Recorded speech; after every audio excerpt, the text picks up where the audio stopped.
Okay. I'm like genuinely freaking out right now. I'm gagged as well. Because as somebody who is from the DMV, like having Crystal Waters in the chat is like Just exemplary. Oh, ma'am, you're muted, by the way. I don't know if you. I Okay. see it. I see it. I said hello. Hi, it's such an hello. honor to meet you. Thank you. Thank you.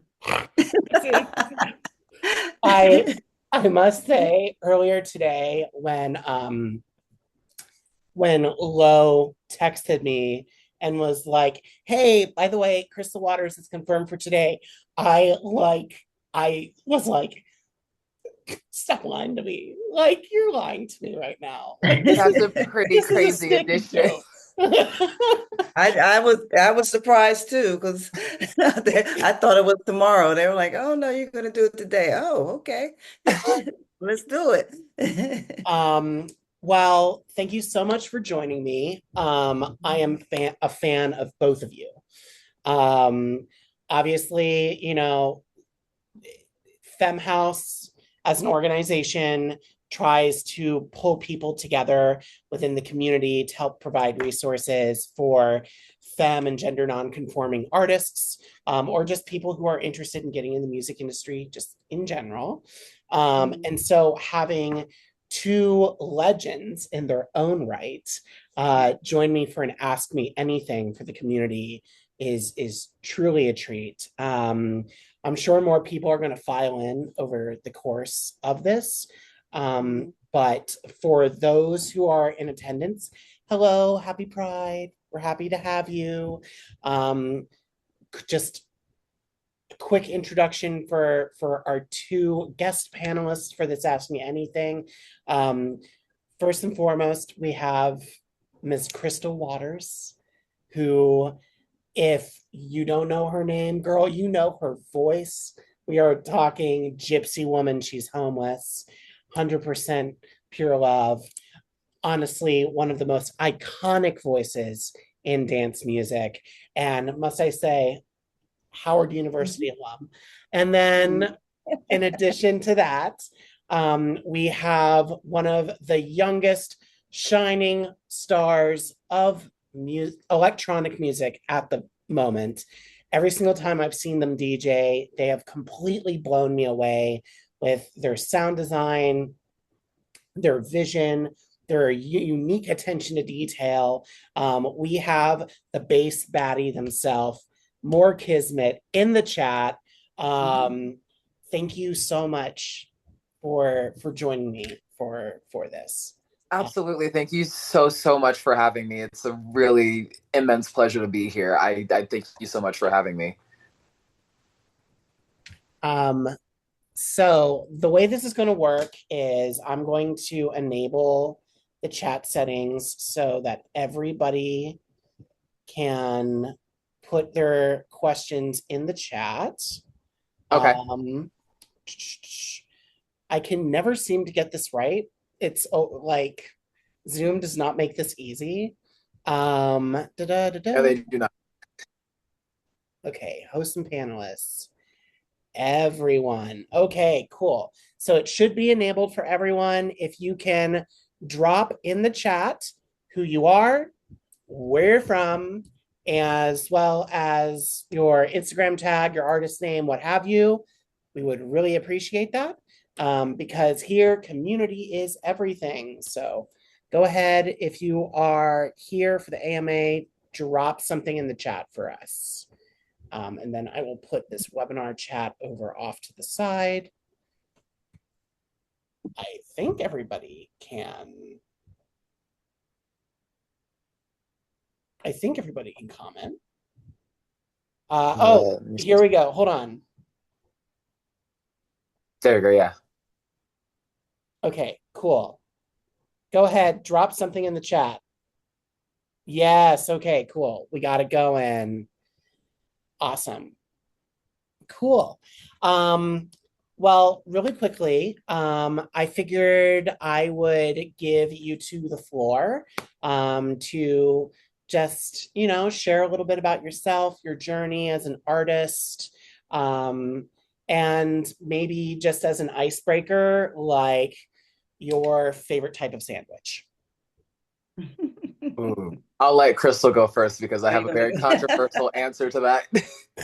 My favorite sandwich is a cheesesteak. I'm from South Jersey, so Philadelphia cheesesteaks. I grew up on those, so those are my favorite. Um, I guess I'll tell you about myself, what I'm doing now. I mean, everybody knows me from la da dee, la da da, la da dee. I've been on tour for 35 years. Um, and right now I'm still putting out new music. I got an album coming. I've been working on some side projects. I have I Am House Radio. This is a podcast. We have over 11 million monthly listeners. We're in 30 countries on 69 stations, I believe, which I love doing because I get to hear all the new house music and I get to meet all the new producers. And this is my 6th year doing it. So I really love it.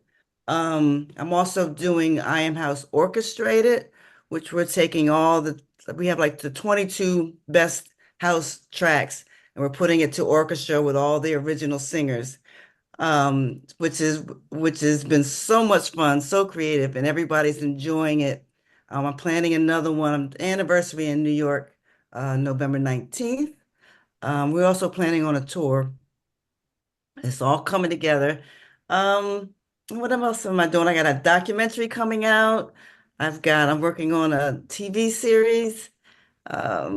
It just keeps going. I'm on tour. So it's just I'm really enjoying life right now. Girl, you That is busy. remarkable. Right. Booked and busy. I love it though. That is I mean, you have to stay remarkable. creative. You have to stay creative. Yep. Maybe, I've been putting out music, but I have this itch to do something else, but still in the realm of music. So I still want to remain creative and give back in any way I can. Absolutely. Yeah. You Wow. have the floor. All right. All right. Well, I said I had a controversial answer to this question, and I do. I'm not a particularly huge fan of sandwiches. So if I had to like for real pick, I would pick like a peanut butter jelly sandwich or something like that. It's so stupid, but Oh, it's um comfort. it is what it is. So backstory on me. Hi everyone. My name is Omar. I'm 21. I go by more Kismet. I'm a DJ, music producer, visual artist, and aspiring filmmaker and screenwriter. I live in the Los Angeles area. I've been making music in general since I was 7 years old, but I started the More Kismet project actually almost 10 years ago, coming up this August. And it has been a very insane journey for me to go on. I signed my first label contract to like release stuff, not in exclusivity with a label, but just on a record label in general in the bass music scene when I was about 14 years old. I released on label Never Say Die for a couple years until they went defunct. And from there, when I turned 16, I signed a record deal with a label called Thrive Music, which is connected to Virgin Music Group. And I was with them for a little over 5 years or close to 5 years. I released 2 albums with them. My debut one received fairly widespread critical acclaim, which I'm very grateful for. I got featured in Billboard, Forbes magazine, DJ Mag, on the cover of Polestar. And it was really cool to kind of see the world at that time be so open to allowing a Black non-binary artist kind of be at the forefront of like such huge publications, being spotlighted on such huge publications, and being just given the love that I'd hope I'd be given, the same way that other artists that are not like me, that don't represent themselves like me, have been given by those same outlets. In the last year or so, though, I parted ways with that label just because of some personal things that I kind of realized that I wanted to do with my art.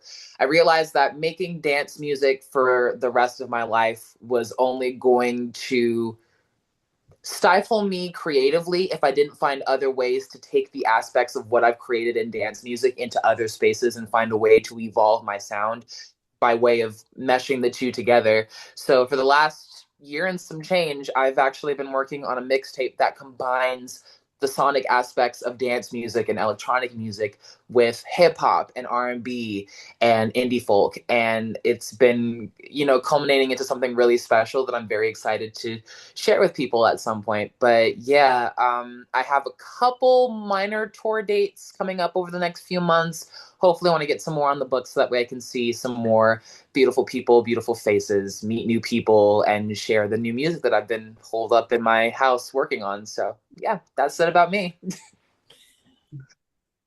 Well, I love both of your answers. Like Philadelphia cheesesteak, can confirm I am a bit of an aficionado, not to brag. Um, uh, and peanut butter and jelly, classic. On my rider, I have Uncrustables. So, Oh, work. Okay. yeah. So like, we're out here. Um, for me personally, my favorite sandwich is a BLT. I think it's Classic. classic, like really hard to mess up. You can get it almost anywhere. So that's my sandwich of choice. And for people in the chat who don't know me or haven't, been aware of my project before, my name is Kara Easter. I've been operating under the alias Babyweight since the pandemic. I was DJing under my dead name prior to that for about 10 years. And then, yeah, I just make, dance music to cry to, catharsis on the dance floor. Like that's what I'm here for. And I also work really hard with organizations like FemHouse, and Change the Beat, as well as like some other smaller organizations like Smile here in Washington, D.C., to help make things more equitable for marginalized voices in dance music. I figure have a platform, might as well use it. So for those of you who I'm meeting for the first time, hi, happy to meet you. So I guess now that we've, all kind of like met one another and gotten into this like little AMA soup, I want to go to the chat and people of the chat, people of the AMA, what questions do you have for us? Um, you can ask us anything from, music industry questions like how to find a manager, how to get an agent, how to get bookings, to like other questions like what do we do on the road? What are our favorite artists? What kind of pastimes do we have? So I'm actually kind of curious because sometimes there's some pretty unhinged questions. Mm-hmm.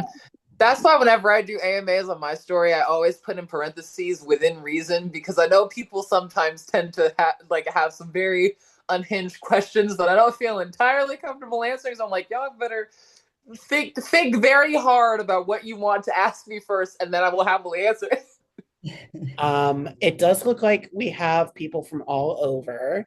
Ivana wants to know, knowing everything you know now, if you had to restart your music career tomorrow, would you change anything about how you started your journey? I don't think so, because I wouldn't, I'm really happy where I am. I mean, I think I would have believed in myself more, or would have been a little bit braver, tried a couple more different things, but no, I wouldn't want to change it, because I wouldn't want to change where I am now. Honestly, I'd have to concur with Crystal. I think there are a couple of things that maybe I could have done to make things a little bit better in hindsight, just from my own personal outlook on how things have gone. But there are so many choices, both good and bad, that led me to where I'm at now. So I don't really regret anything that happened. It's just purely things that I have to continue doing to keep pushing forward and keep doing it exactly the way I want to be doing it. So I would have to agree. I wouldn't change a lot. If Yeah, you make a lot of mistakes, but you got to start somewhere. That's absolutely. the only way you learn, is making a mistake. So make them quick and learn quick. The Yep. best thing. I agree with both of you. I feel like um the mistakes that we make along the way in a lot of ways are kind of like these career defining moments for us where it's like, the scars that you have on your body aren't necessarily always bad things. They're kind of like reminders of the places you've been. And so yeah, I agree with you both. It's like, would it have been cool if something happened earlier that was cool? Like, yeah, sure, I guess. But like, I wouldn't have gotten, like a life lesson along the way had certain things kind of happened sooner than they did. So Yeah. And those big things happening later on, it feels like a payoff of all of the work that you put in to make it happen and all of the choices that you made leading up to that. definitely agree. I guess the question I would ask you two then is kind of like flipping this question on its head.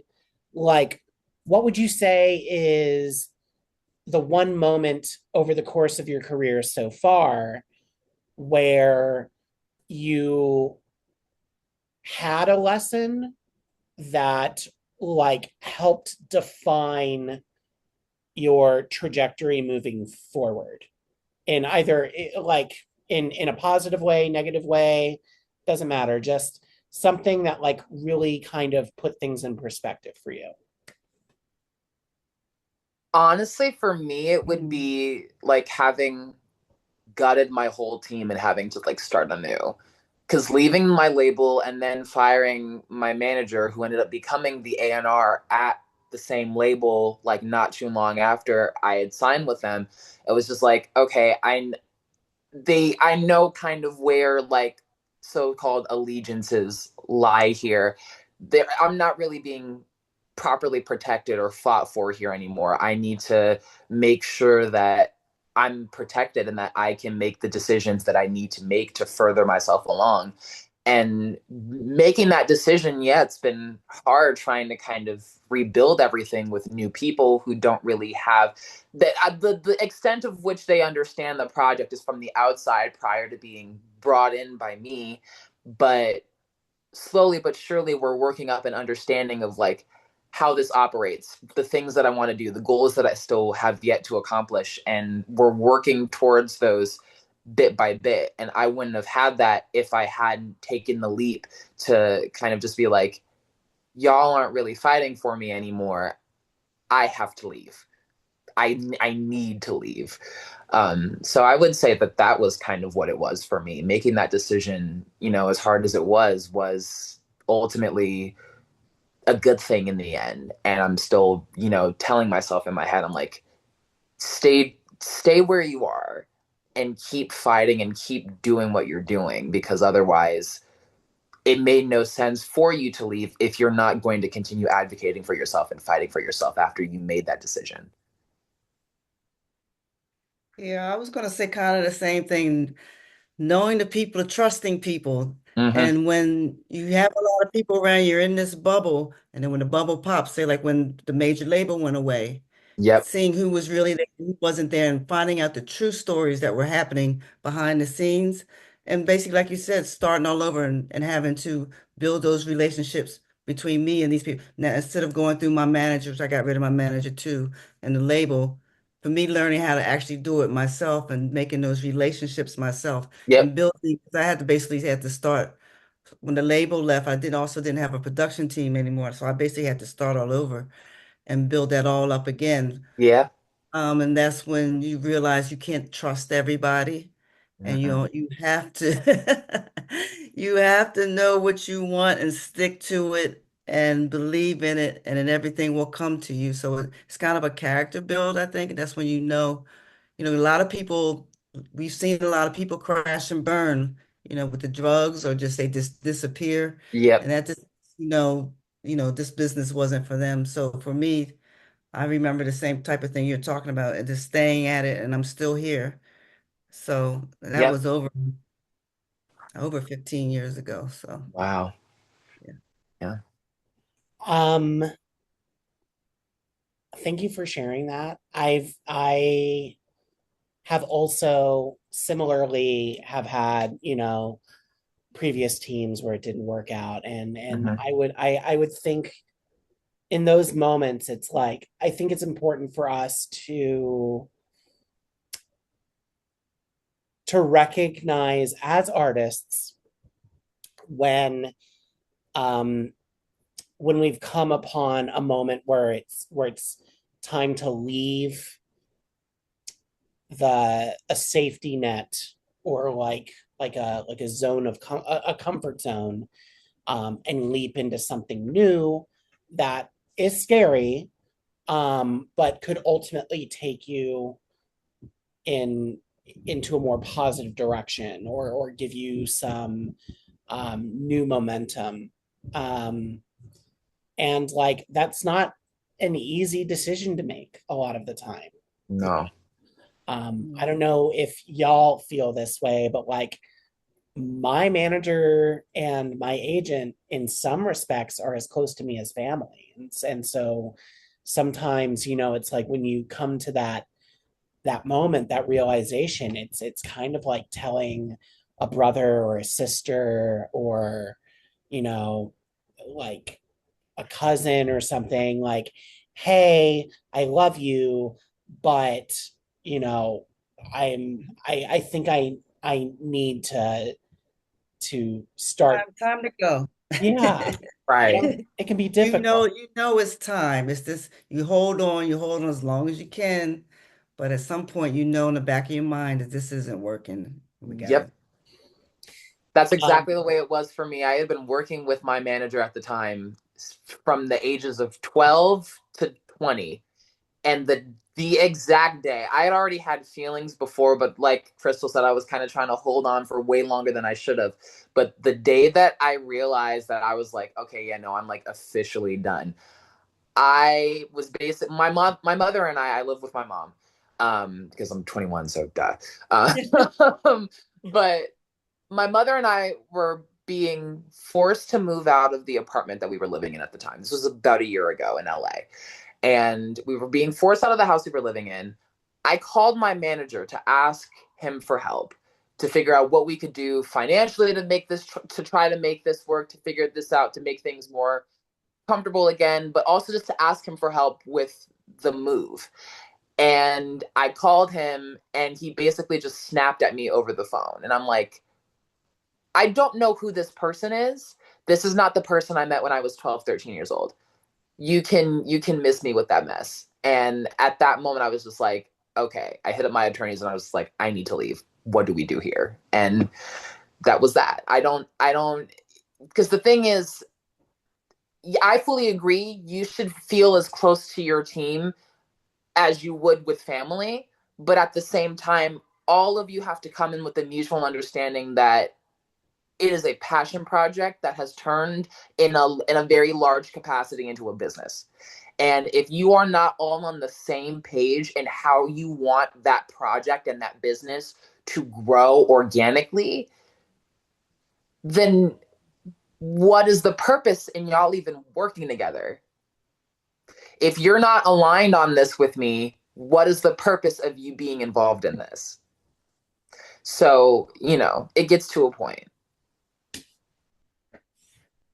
um yeah. And like that, I can only imagine how in your case, Omar, like,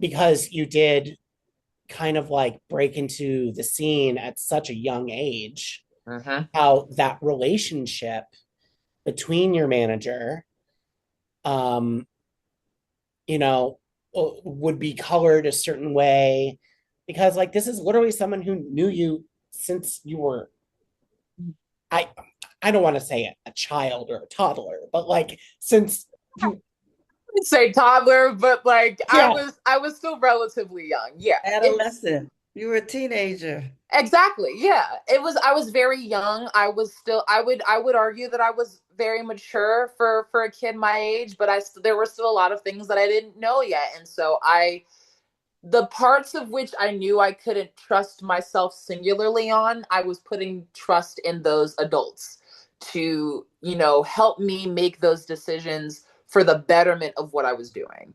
And that just didn't fully happen until I got older and I realized, oh, these people really weren't looking out for my best interests. Now I have to really step up for myself.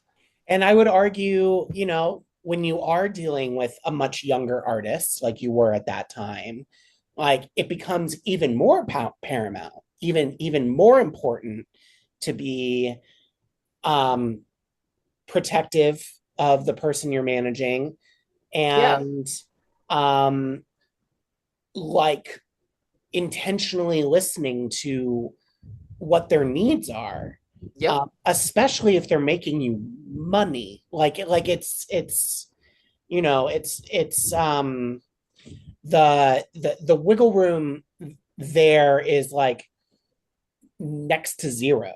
And anybody who's taking advantage or kind of not taking you seriously, or like kind of like not doing the most they can to promote you and your project and your art, that's a huge no-go. Like that's a Yep. huge red flag. um Yeah. we have a couple more questions. Justin says, hello, thank you all for opening this up to the public. For artists who are also community builders, how do you decide what only you can do and what you need to let other people carry so your own artistic development doesn't get left behind? Was there a point where you had to intentionally let go of one role in order to reach the next level as an artist? It's a good question. I think for me, kind of like you, Omar, when I first started, you have these people around you who are doing all the business stuff, and you can just focus on your The music. creative. But now, as further you get along in the business, you have to be a business person because this is the For music sure. business. And I still struggle with the balance. It's this fine balance you have to find to do both. You can't, because if you let everybody else do the business, that's when you get taken advantage of, and that's when the Absolutely. money is missing. And you got some of these people, you have to remind them who's working for who. So Yep. you have to come in as the boss and be your own boss and tell people. I still tell my people, because they want me to get this album done. I'm like, can't get the album done if you got me doing A, B, C, D all day long. I said, oh, so we have to, you have to give me some space. Some days you're gonna have to like leave me alone. So Of course. it's it's a balance, but you have to be your own boss. I mean, but I wouldn't try to do it on day one because Oh you're no. still learning. So that's my take on it. I would agree with Crystal. It is a learning curve trying to get further acclimated with the business aspect of stuff, because when you get into this, you're just like, oh, I want to make music. Oh, I want to put it out. I want to do this, that, and the thing. Like, you're not instantaneously thinking of, oh, how am I going to save money? How am I going to be fiscally responsible? How am I going to keep growing from where I'm at to kind of get to where I'm seeing my favorite artists are at? It's a very interesting learning curve, and like she said as well, like, you don't have to do it from day one. You just need to start taking in little pieces of it day by day, because if you don't have any understanding of it, it's only going to make that process and that part of your job per se far more difficult for you than anything else. Like, I think a lot of people fail to realize that the business aspect of it, and like doing all of the planning, all of that stuff, it is now in this day and age just as important as the creative aspect of it. Talent is a very huge thing. Yes, people right now with the rise of AI slop are looking for, really great stuff that stands out, that speaks to them. But at the same time, you have to be able to figure out how that stuff is going to make its way to people, and how you're going to be able to continue to foster a community to begin with. And if you don't have any real understanding of how that happens or how you can make that happen, you're kind of in a little bit of a sticky pickle. Like, you know. Yeah, You I can't depend mean, on you can't depend on everybody else to do it for you because you need No, to learn how to do it yourself because you may decide to let that person go. So you need to know how it works from the bottom up. absolutely. um I'm sure similar to you two, when I was first starting out, I was doing everything on my own. I was handling all my artist outreach to promoters to try and get booked for shows. I was doing all my own artwork. I was running my own record label. I was doing all the A&R. I was mixing and mastering, like doing everything. Um, and I think there does come a time um, where it's like in order to focus on creative and build that part out, you start to find people in your corner to either handle certain parts of your career or help take care of the load. That being said, echoing both what you said, Omar, and what you said, Crystal, like it is a superpower to know how to do everything. Um, because if you know how to do everything and something gets lost in the weeds and it needs to get done, you can kind of like snap in really quick and take care of it. Yep. That being said, I know personally in my career, um, I was running a record label prior to the pandemic, based in DC that was focused more on house music, um, like minimal and tech and stuff like that. And truth be told, my heart wasn't in it after a while. It just kind of felt like I was going through the motions. And I realized post pandemic that I actually had to put that on hiatus in order for me to like nurture my own career and focus on something else. And Yeah. I think, in regards to developing your brand as an artist, your sound as an artist, it is important to find that balance so that your energy and your creativity and everything um, isn't completely zapped.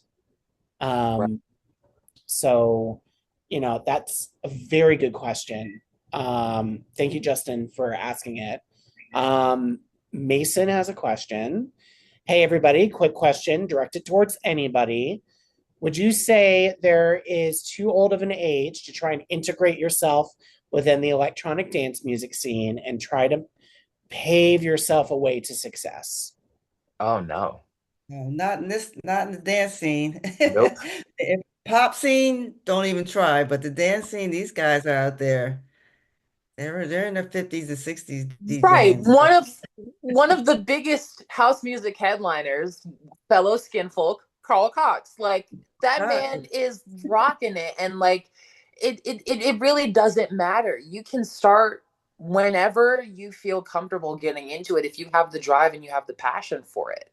yeah, I get a lot of new songs on my radio show, and a lot of these producers are new. And when I finally get their pictures and stuff, I'm like, oh, they've been around a while. Oh But yeah. a lot of them, decided music was their passion and they wanted to try it, and they're doing it, and no one's complaining. Everybody's taking it in. Yep. Yeah, I mean, to that point, like I would say like some of the biggest musicians of all time, like found their way, you know, at 35, 40, 45 years old. Like Yep. there's there's no I would say there's like no age limit really for you to kind of like find your thing. And also the electronic dance music community as we know it, and I'm happy that we're doing this during Pride Month, was built out of a place for people that were outsiders to find community, whether they were queer, they were a person of color, they were part of some other marginalized group. And so, we, not to quote Lady Liberty or anything, but like, give me your tired, give me your broken, like I want you to come to the nightclub and experience euphoria just as much as I want, some like young 18-year-old kid experiencing their first ever Yeah, rave or house party or whatever.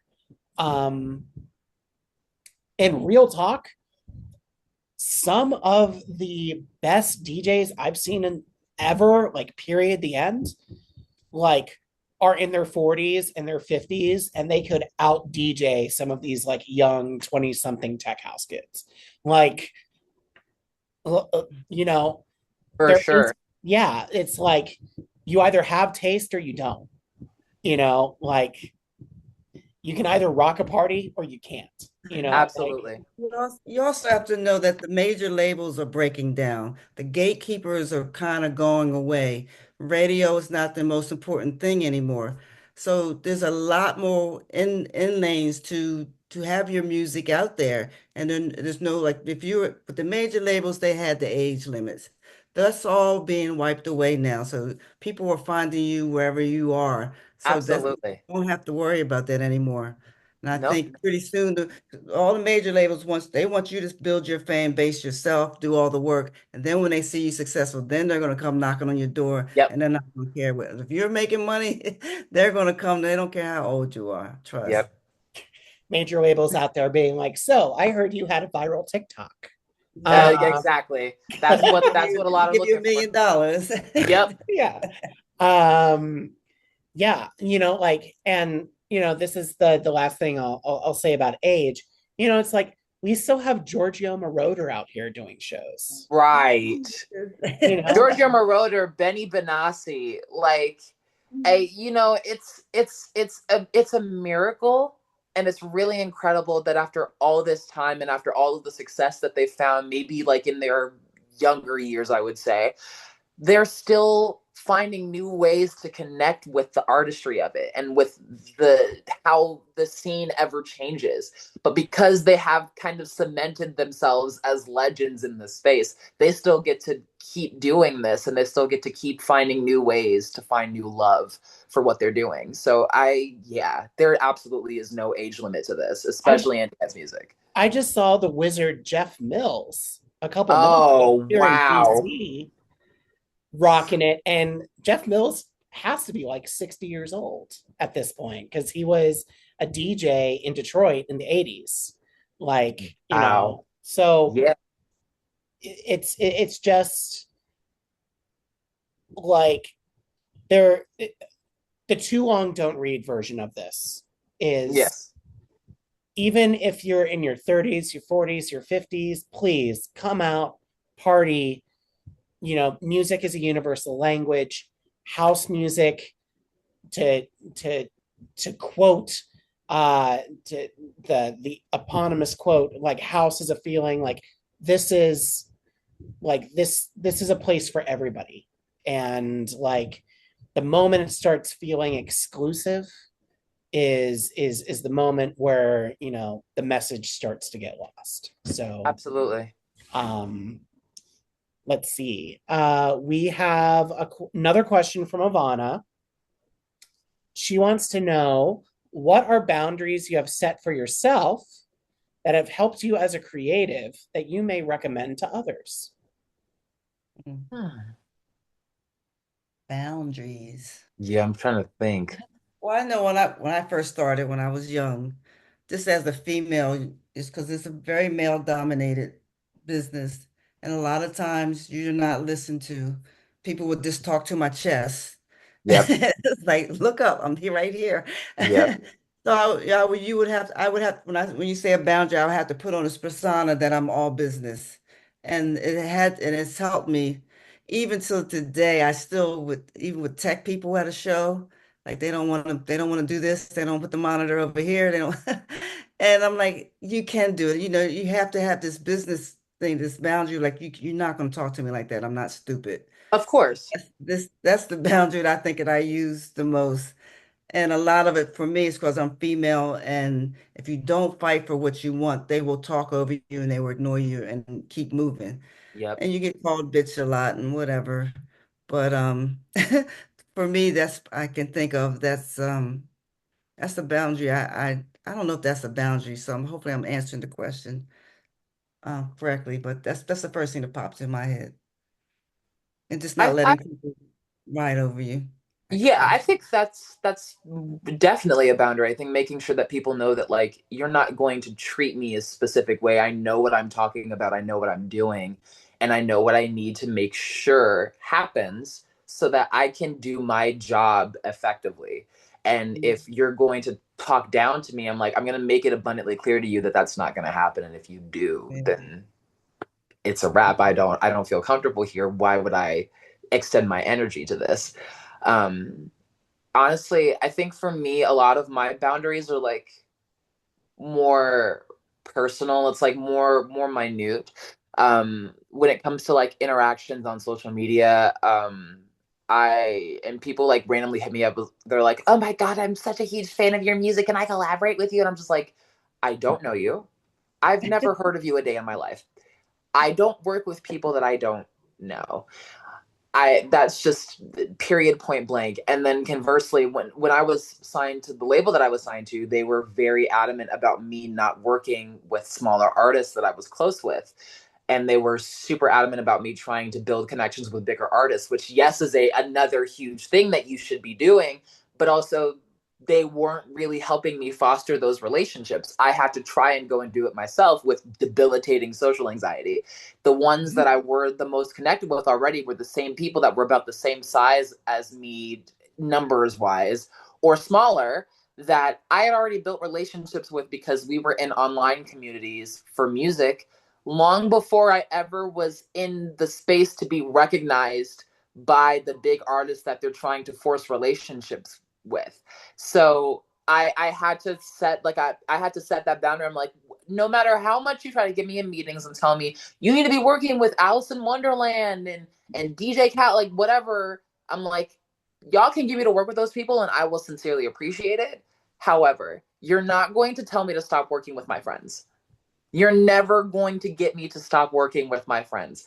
These people have talked me off a ledge more times than I can count, more than you ever have. When I've trusted you enough to bring up issues about the way you're dealing with my project, the way that I'm now having to navigate my own thing, because it's a really complicated story. So I'll save it for a video at some point or whatever. But it's just, I know where I feel the most comfortable creating, where my creativity lies the best.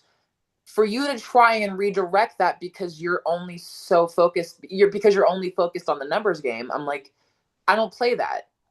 I don't play that because that feels disingenuous to the reason why I even started this to begin with.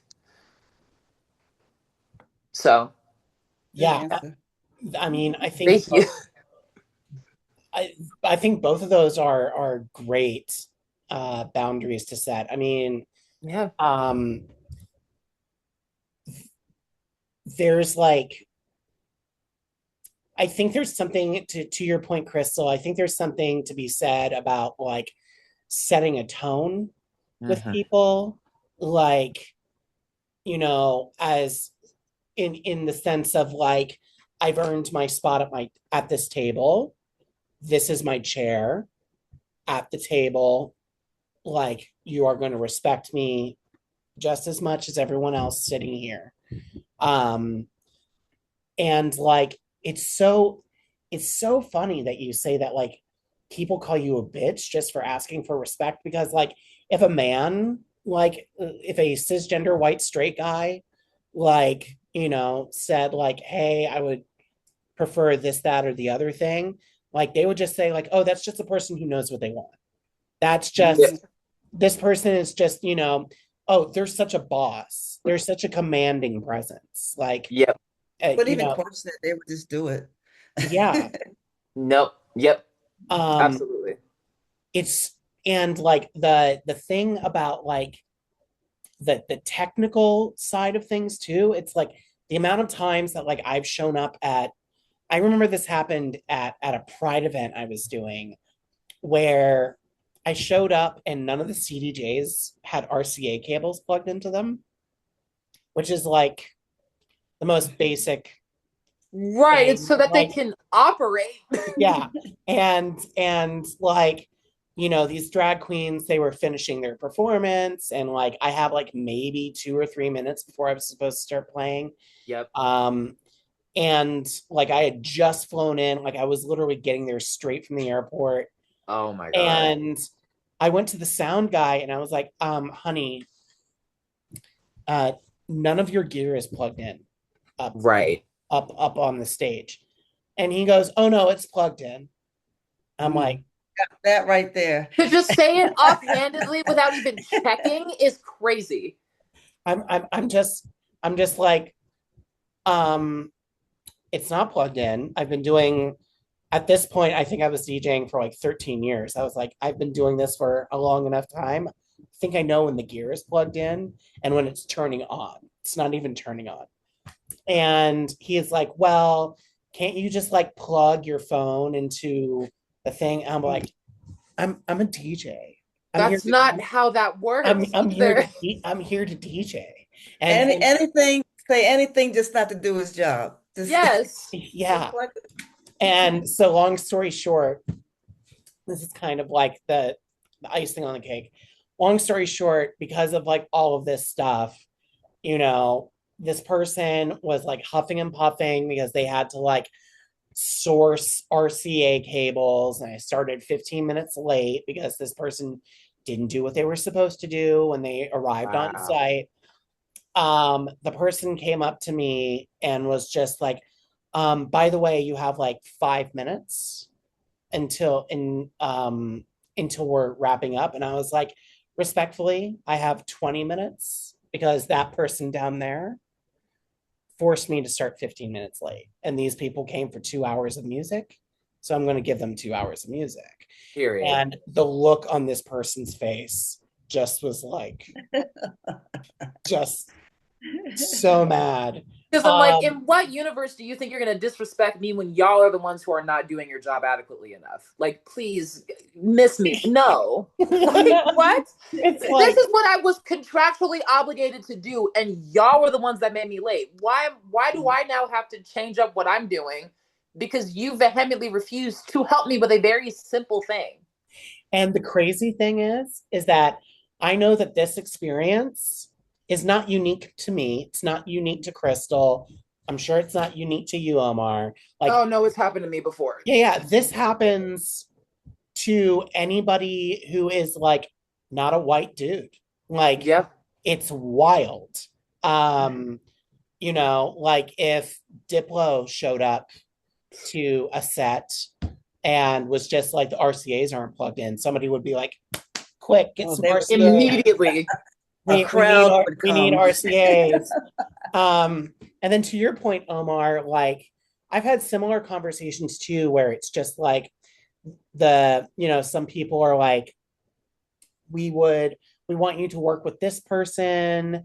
We think that this track is cool, but like maybe we should get someone else to do the vocal on it because like this person's not like a bigger artist. And it's like, I'm just gonna draw a line in the sand here now. Like a good idea is a good idea.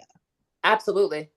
Like if something sounds fire, like they deserve the opportunity to get that cut of the master, get that cut of the publishing, have their voice on the record. Yep. Like pay them what they're worth. Because I know that, like 10 years ago when I was writing my first record before that came out, like someone took a chance on me and I was like some unknown artist nobody gave a shit about. And like that changed my life.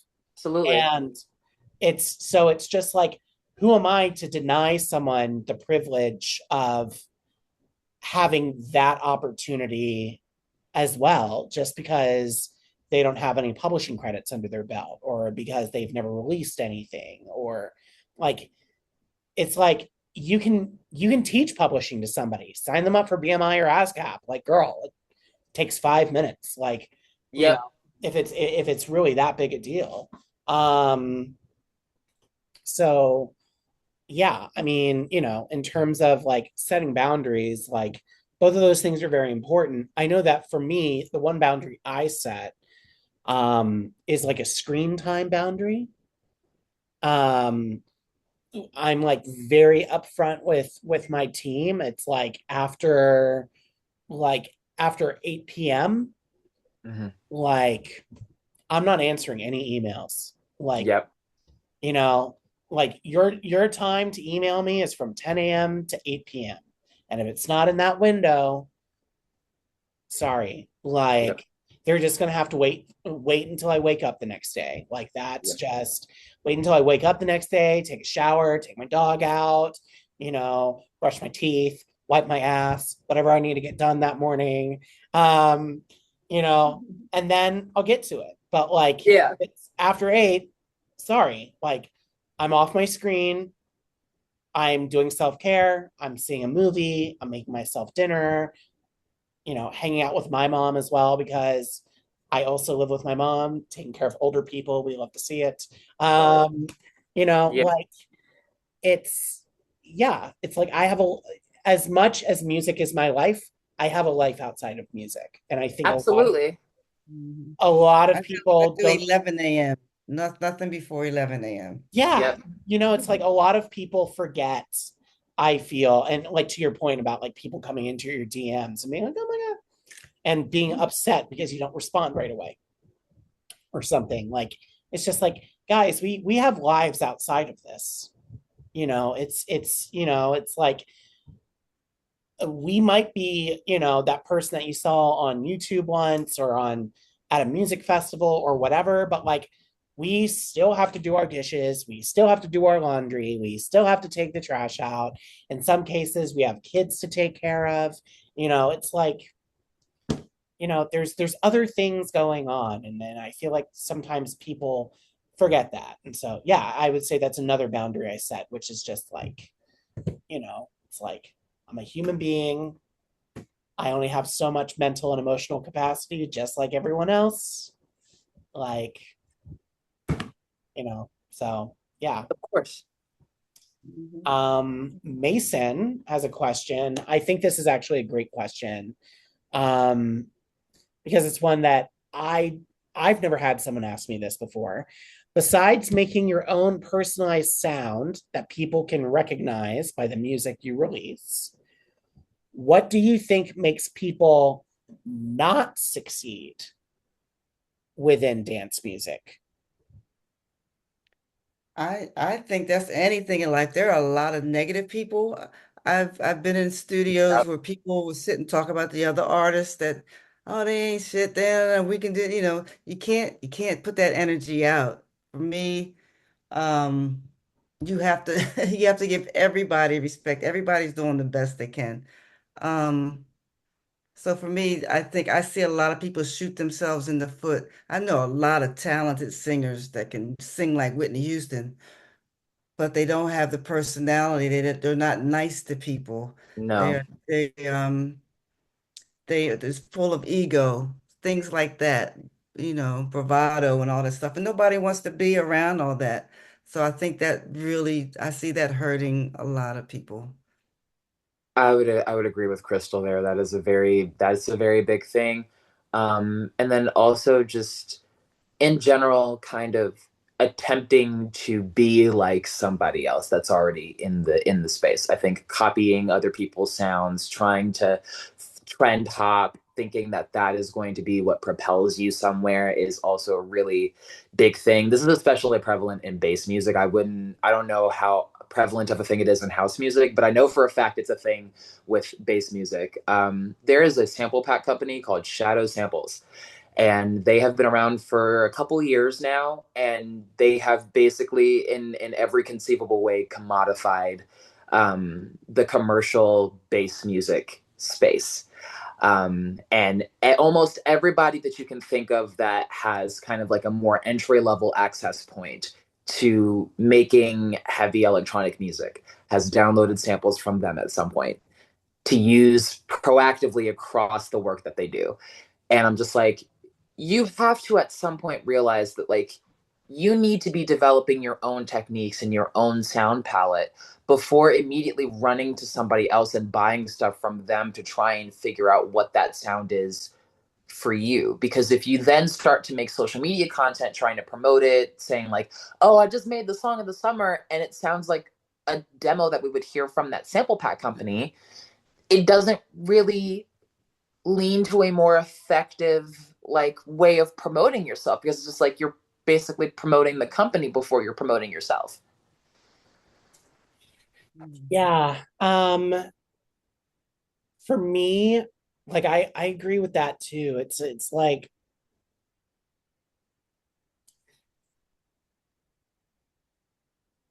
I'm gonna use Sophie as an example here. Yeah. Like rest in peace. Um, if you're gonna use a sample, you have to find a way to make it your own Yep. and like really kind of like dive in and turn it into something new and rich and exciting. Obviously there's going to be like certain sounds that will always be prevalent regardless of the genre, like Of course. sine wave, square wave, whatever, sawtooths. But you can do so much with synthesis nowadays. Like the synthesizers that they created in the 70s and 80s and 90s could not even, I mean, sometimes I'll see a movie review where it's like this would kill a Victorian child. The computer the synthesizers that we have on our computers now could destroy A Victorian child, yes. could destroy a synth from the 70s or 80s. Like Yeah. just melt it completely with like what it's capable of, like in terms of like processing power and like all this other stuff. Why limit yourself Yeah. to these like stock sounds? Some stock sounds will forever exist, like Of course. the Korg, organ sounds stuff. But those shadow sample packs, I see them advertised all the time on Instagram. Yep. Mm-hmm. They're just like, listen, baby, wait, we know you've been making a lot of 135 BPM records with like shuffling drum patterns. It's like, would you be interested in maybe? I'm like, no. Would you like this wobble that everyone else has been using? And it's just like, girl, as much as I want this is something that I can make this in 100%. in my synth. I don't need the stock thing. And if I did, like I wouldn't use however it's presented to me in its rawest form. Absolutely. And then to your point, Crystal, for me, it's not so much mean people. I can stand somebody if they're mean. What I can't stand is ego. Yes. It's the idea that like somebody that I'm meeting for the first time is somehow entitled to have certain things. Like great example, I was playing Hard Summer actually the same year that Omar was playing Hard Summer. Like this was like 3 or 4 years ago. 2022 I think was the year that I did it. Yeah. And somebody who I had maybe spoken to twice comes into my DMs and it's just like, hey girl, I'm in the LA area and I saw you're playing Hard Summer and I was wondering, do you have any guest lists for your thing, for your set? And I was like, sorry babe, I'm strapped. I've got my photographer, my manager is coming, like, I have somebody driving me there. Like I'm strapped. Yeah. Then that person hit up another person who is a friend of mine who was also playing the festival. Hey, Cara doesn't have any spots on her guest list. Can you give me guest list for this? And that person was just like, oh, you know Cara? Yeah, sure, fine. And so this person shows up And then, of course, is like drinking everybody's rider, being a nuisance, whatever. And then at one point it's just like, oh my God, I've known Kara forever, like forever and a day, and this, that, and the other. And it's like we're best friends and this, that. And like I had to pull them aside and just be like, listen, I'm glad that you were able to come to the festival. Mm-hmm. I hope you're having a wonderful time. You and I have spent all but 5 minutes in the same room prior to today. That does not entitle you to a spot on my guest list. No. We And are that does not, not mean you know me. yeah, we are not friends. And quite frankly, like you're I would prefer it if like this was the last, like time we ever hung out. Like, I wish you the best, this, that, or the other. For sure. And it's just like it's that kind of like it's that kind of thing. And then that artist would go on to continue being like, oh, like to get very name droppy and be like, I know this person and this person and this person and this person and this person. And only reason I know about this is because he comes from my home turf of Washington, D.C. So like whenever, like somebody new interacts with this person, because I'm always like up on the hill being like, I'm from DC, I'm from DC, I'm from DC, I'm from DC. People are just like, oh, have you met this person? They're from the DC area too. And I'm just like, girl, um,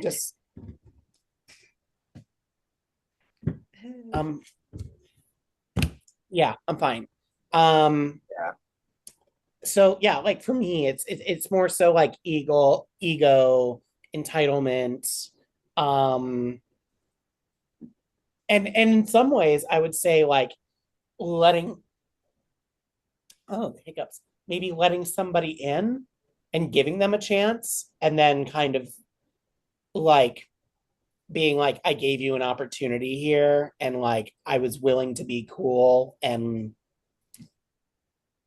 this you've just kind of proven to me in this moment, and like what's that thing that parents say? I'm not mad at you, I'm just disappointed. Yeah, I'm not mad. I'm just disappointed. Yeah. Yeah, it's just like happy trails, mister.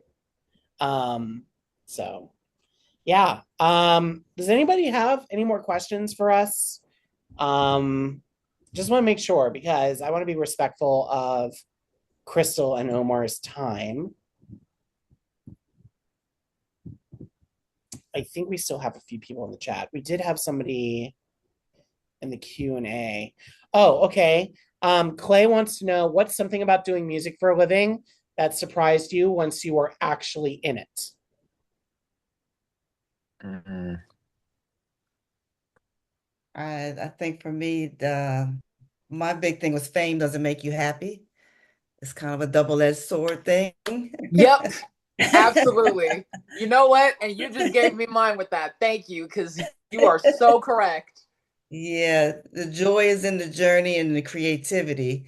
And sometimes the fame, some people get caught up with it. I didn't, I'm not I don't like being the celebrity part of it.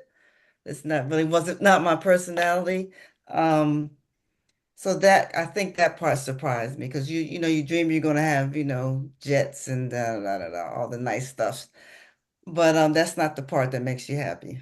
Oh yeah, for sure. I Make you miserable, actually. right. Oh my God. The cost of all that stuff alone is just crazy. But Oh, no, you're I you're definitely telling me agree this with all-in fee is supposed to cover my plane, my hotel, my travel arrangements, um, the dog sitter for my dog, the right. the Hair and butler that's makeup for gonna me. feed me Cheetos, like all that stuff. Okay, cool. It's just insane. I fully agree with Crystal. I conversely I'll flip it like this. For me, the craziest thing about having done this so far is getting recognized in places where I never expected to get recognized, and then like being socially unequipped to handle receiving that well. I was out at a birthday party with my friends a couple days ago, and we had a big old out. It was like rock ponds in the city, and it was really cool. We were all having fun, getting in the water, this, that, and the third. Got up, chilled out. I was going through a Dropbox folder of like random beats that I had made to send out to rappers and stuff. And my friends and I, because we're all musicians, we were all like freestyling over the beats, and it was super fun. And we were chilling out. And then I just started playing regular music, and I started playing an Underscores record. And when we were walking back over to our spot in the water, there was a girl there who was with, like, I'm going to assume her mom and her sister, and she was like, "Oh my God, wait a minute. Were you one of the people at the Underscores pop up?" And I was like, "Yeah." So basically what ended up happening was there's another trans musician by the name of Underscores. She makes electronic pop music. And to celebrate the release of her third studio album, she had a pop up inside of a U-Haul truck in the middle of the grass area in Hollywood Forever Cemetery, because there's a song on the album called Hollywood Forever, named after the cemetery. And she had texted me asking me if I could come and DJ with her for that pop-up event. It was me, her, and a bunch of other DJ friends that were in town, because it was also the same weekend as Coachella, and Coachella weekend one. And that person who was at that random rock pool birthday party thing was like, "Oh my God, I remember you from this thing." And I just froze. I don't know how to like handle stuff like that. All I could say is just, "Oh my God, thank you. Oh my God, thank you. Oh my God, thank you." And I'm like, it's the simplest possible thing I can say, because I don't I still don't really know how to. I've been doing the More Kismet project for almost 10 years now, and I still don't really know how to properly receive being recognized in the celebrity sense, or like being recognized on the street or being stopped at a festival, stuff like. I don't know how to handle stuff like. It always feels very weird to me, because I'm just like, I'm just a normal dude. Like I just go and do this. I express myself. I encourage y'all to express yourselves, and that's that. I don't really anticipate the fame aspect of it, the celebrity aspect. I don't like calling myself a celebrity at all. I feel like it's a very strange name for me, just following my passion. I feel like it's never really sat right with me, and the people who are celebrities, and they can handle that and do that well. I would argue I cannot. So, but yeah, that for me is the biggest thing, is just not really knowing how to handle stuff like that, and not really, I guess, receiving stuff like that. And I know it's always coming from a good place, which is why I'm able to like receive it on the surface level, as like, this person appreciates what I do, and I can respect that, and I appreciate that, because that's my goal with what I'm doing, is to make people happy and make our community and our society a better place to be a part of.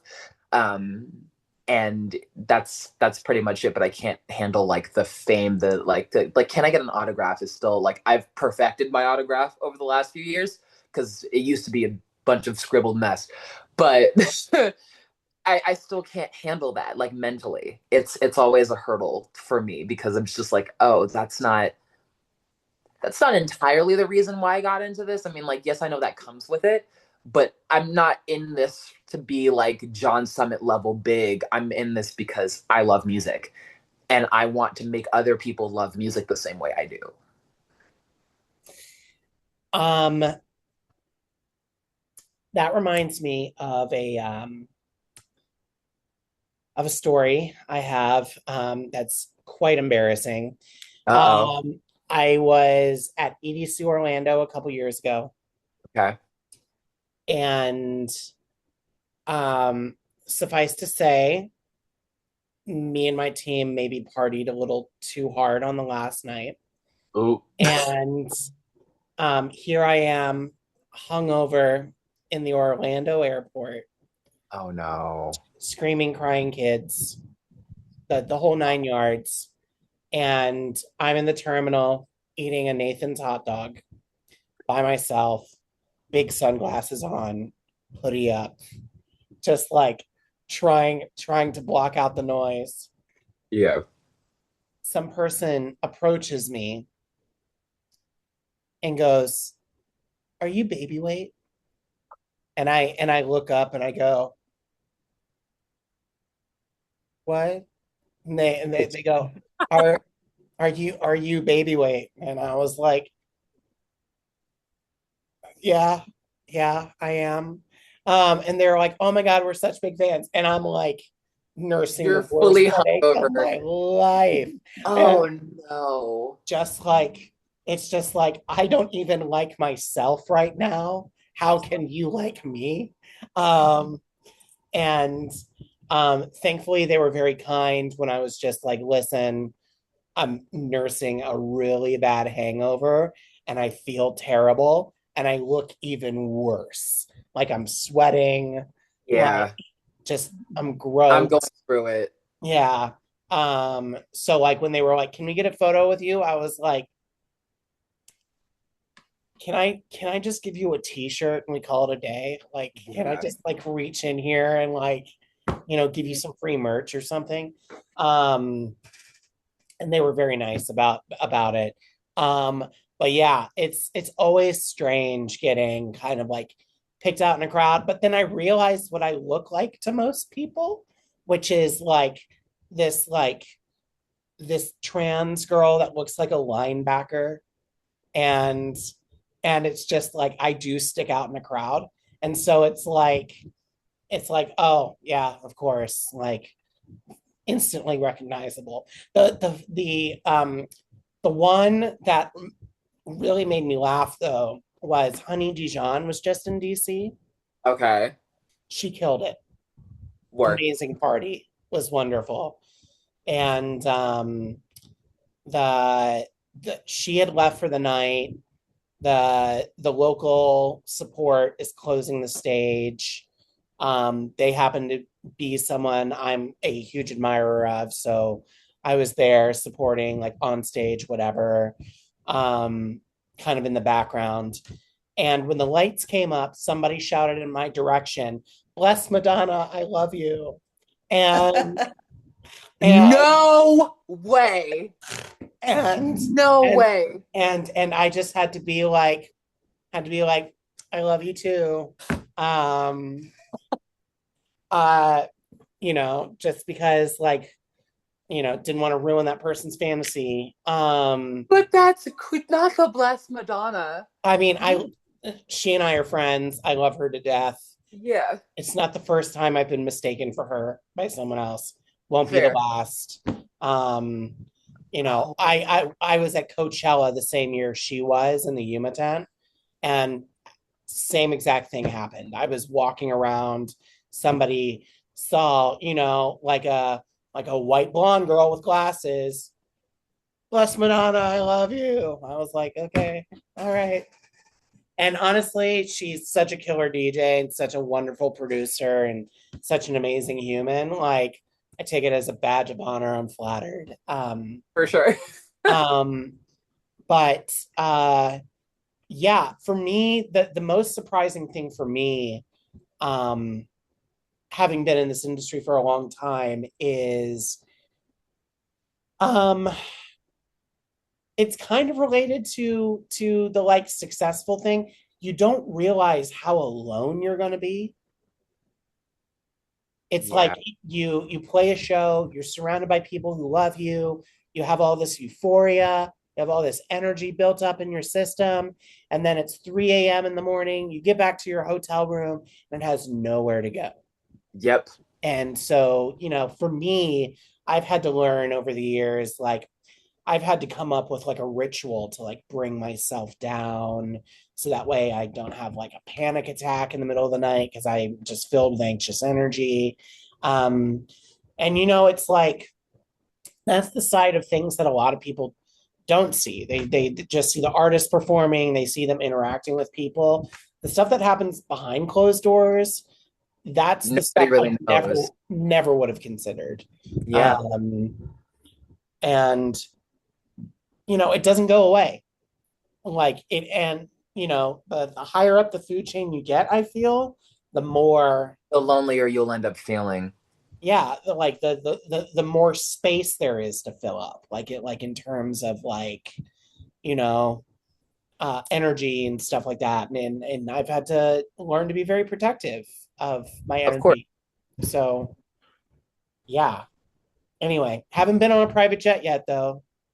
So don't know what that's like. They look fun. I kind of like to never know what that's like. I will take first class or comfort plus any day of the week over a private jet. I'm just not I can't do that. Oh That my is the God, Omar, are you a Delta girly? Oh, Delta girly through and through. Hate that they've started tearing their shit though. Like I don't know why they did that, but It's you know, insane. It's it insane. is what it is. But Delta, like the one of the safest flights I've ever been on, one of the most comfortable flights I've ever been on. So I will forever and always be a Delta girly, no matter how much they jack their prices, which is crazy. But yeah, Yeah, it's insane. It's crazy to think that Delta used to be a budget airline and now it's like and now it's not. And I'm like, okay, wild. It's wild. sure, right, yeah, but yeah, forever, forever a Delta girl. Um, okay, so we have one last question and then we'll wrap everything up. All right. With no prior knowledge about the industry, labels, and representation, seems daunting, confusing. What are some green flags, red flags to look out for? Do you recommend self-releasing your music versus releasing through a label?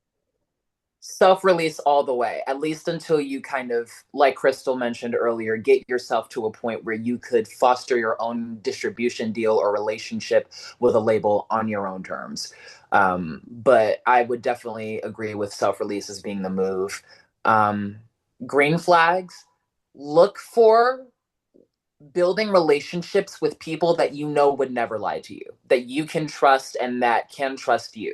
Because if you can be honest with somebody and they can be honest with you, with there being no judgment being passed, nothing really kind of seeming out of the ordinary, and you can genuinely take what they're telling you to heart and not let it affect you in an overtly negative way and allow it to just build character for you. Those are the kind of people you need to surround yourself with. You can't surround yourself for the entirety of your career with yes men, because you're going to end up making decisions for yourself that will only hinder your growth or hurt you and your drive in the process. Yeah, I agree. Self-release. I mean, I still believe in a good distributor Yes, because a good distributor will get you up on all the correct platforms in the correct way. I mean, it's a absolutely. lot of work to do it yourself, putting all the numbers and codes in, whatever, when Mm-hmm. you release it. Um, but like I said before, the labels are looking for people who are doing it all themselves and building your own fan base. I will wait until you get all that done to even talk to anybody else. And Yep. my thing is you have to get out and network. You have to go to conferences. You have to talk. If you're going to make a decision about who you're going to work with, get at least three people's opinion that's worked with that person who knows something.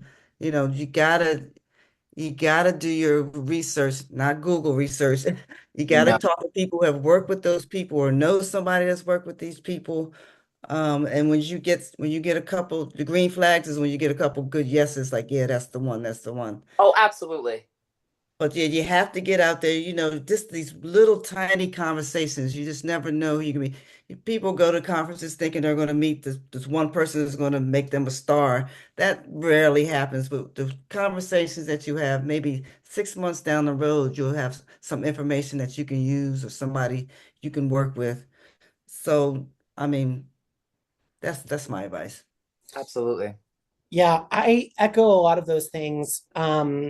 Green flags for me, like when I'm sending things to labels and they're like, we want to sign this, like, are they going to give me any kind of creative direction over the release strategy, over the artwork, over, my artistic vision for the thing?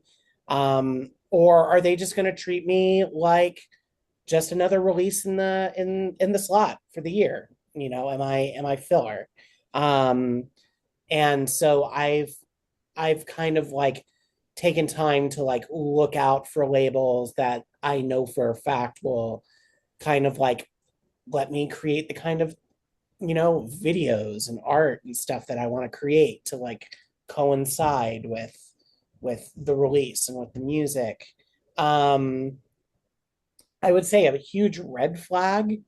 Um, Anybody who says you need to pay up front for your music to get released through them, scam.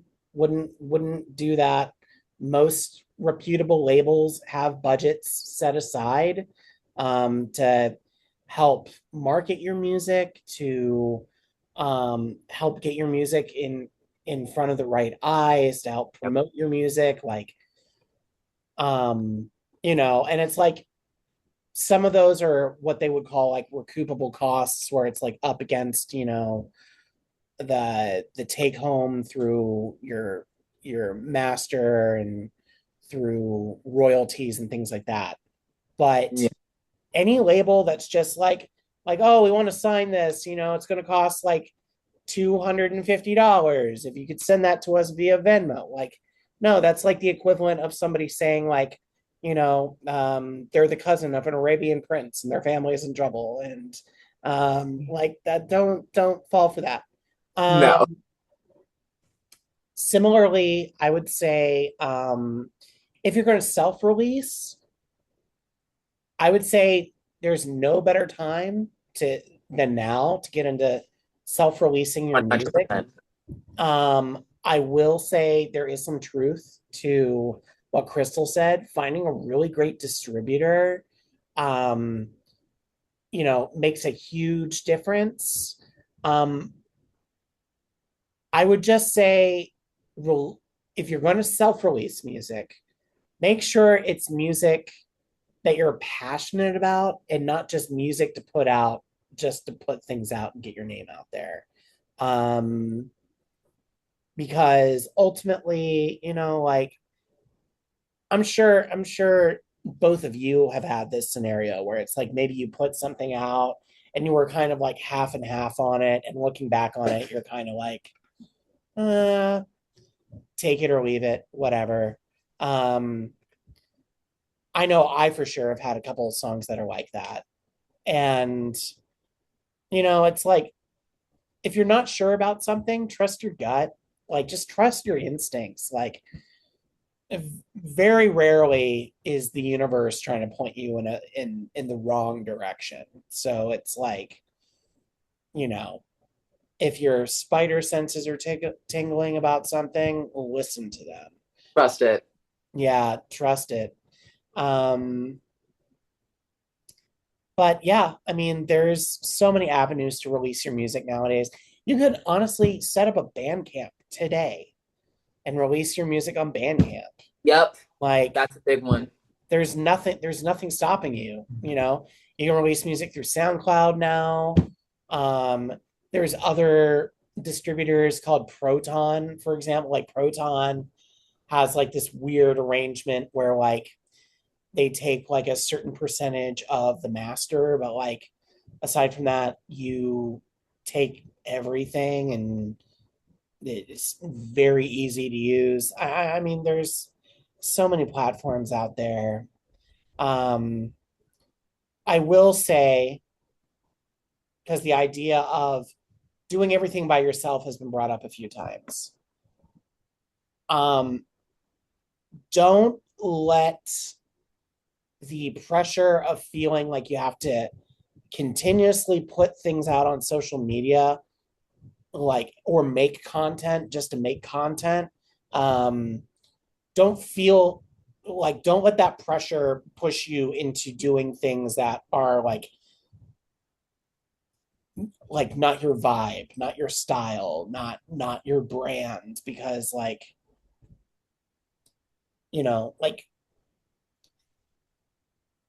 I get that in today's day and age things are different, like in terms of trying to promote your music, promote you, but Yeah. if Radiohead could go 30 years without hopping on TikTok and saying this is the song of the summer, I'm pretty Right. sure you can get away with not having to do that as well. So yeah. Anyway, Yeah. um, well, I think that we're this is a great place to kind of wrap up the AMA. I want to thank both of you for being special guests on this Ask Me Anything for Femme House. Um, and I want to leave the floor to you two. Omar, Crystal, what do you have to plug? What can people, it's like what I know Crystal said you have a bunch of stuff coming up. Yeah, let's start with you because Yeah, yeah, yeah. I'll keep it simple. If you go to my website at iamcrystalwaters.com, everything is there. I have new merch out too. I Am House t-shirts and phone cases. All my tour dates are up there. Um, videos, new music is up there. My podcast is on there. You can listen to it on there. I'm also on Sirius XM on Thursday, Saturdays, and Sundays at 7 p.m., I believe. You can listen to me there. Yeah, but it's all on my website. It's all there. All the new music, the album's coming. I Am House Orchestrated. all right. Love that. All right. Well, for me, um, don't have anything like super pressing in the pipeline yet. We're still working on that, getting the mixtape out. But if anyone is like fans of like bass music or experimental music, I did just put out two remixes of two songs that I really enjoy. One of Music by Underscores, who I mentioned earlier, and another one of Anybody by Skrillex and ISOXO. Both of those are up on my SoundCloud page for free download. The Underscores one specifically, since her and I are both artists that fall under the trans umbrella. If there is anybody that wants a high quality download of that remix in particular, I'd like to ask that you make a $1 or more donation to the Trevor Project first. There is a link in the description of the upload to do that, and then send me the proof of confirmation of the donation on Instagram at More Kismet. But yeah, if you see my name here on Zoom, you can find me anywhere by just searching up that name on Google or whatever social media platform you feel the most comfortable on. You can find all my music there on your favorite streaming services. And just follow me wherever you can and keep up to date with everything that I have going on, because I definitely do have stuff in the pipeline that I'm very excited to share with everybody very soon. So yeah. Awesome. And happy Pride. And happy Pride. And to you two, I know it's 2 days early, but happy Juneteenth. Period. I hope both of you have an amazing weekend. And I hope everyone here in the chat also has an amazing weekend, has an amazing Pride as well. And keep your eyes peeled. There is plenty more Femme House programming. There is always new sessions that, as always, are free to anybody who wants to join. And as far as me, I've got a new release coming out next week on June 24th on Utopia Records, which is Jaguar's record label from the UK. It's a banger. It's fun. It's the song of summer. And there's plenty of other new music along the way as well. And you can find my tour dates on my Instagram page. So again, thank you to everybody. Thank you, you two, for spending your time with me and sharing your light and your love and your perspective. I hope everybody that was here gets something from it. And I'm pretty sure this is going to get uploaded to YouTube within the next week or so as well. So anybody who couldn't make it, if you're watching this, I hope you're having a wonderful time too. So thank you so much, you guys. Have a wonderful night, and I will see you very soon. Bye, everyone. Thank you. Bye.